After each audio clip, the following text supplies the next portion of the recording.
O mga lods, ito tawa-tawa. Yon.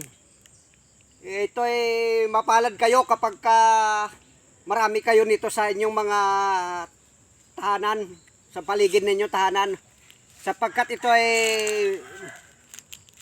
mabisa, magaling sa sakit na dingge. Nakakalungkot lang minsan dahil sa may mga bata na namamatay sa dingge, kagat ng lamok na may dala na virus. Ito mga lods, huwag ninyong ilaga ninyo kasama yung ugat.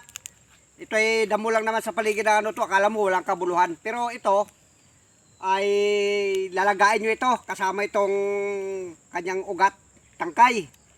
Hugasan niyo muna mabuti bago lagain. Ngayon pag nalaga na ninyo ito,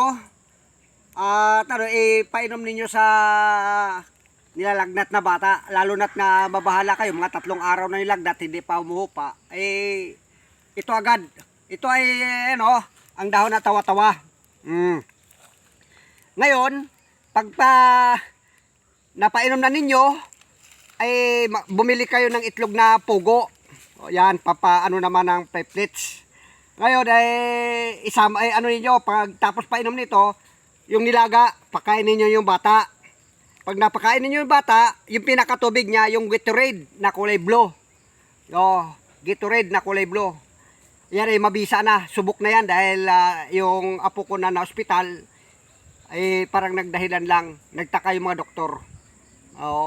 Hindi na tumagal, pinatanggal na yung dextrose sa kanyang yung nakakabit sa kanya. Kaya comment po ninyo, pagka mayroon kayong tawa-tawa sa bahay ninyo, ingatan niya, alagaan ninyo. Bari ilagay ninyo sa garden. Yan.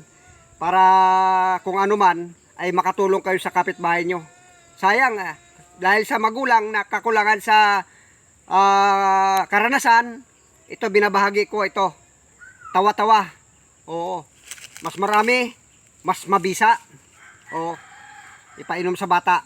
Huwag kayo mag-atubili dahil ito ay karanasan na ng maraming mga Pilipino. Kaya kailangan tayo lahat ay magkuha ng knowledge ukol sa miracle na halaman ito. Okay na. Ilan na lang.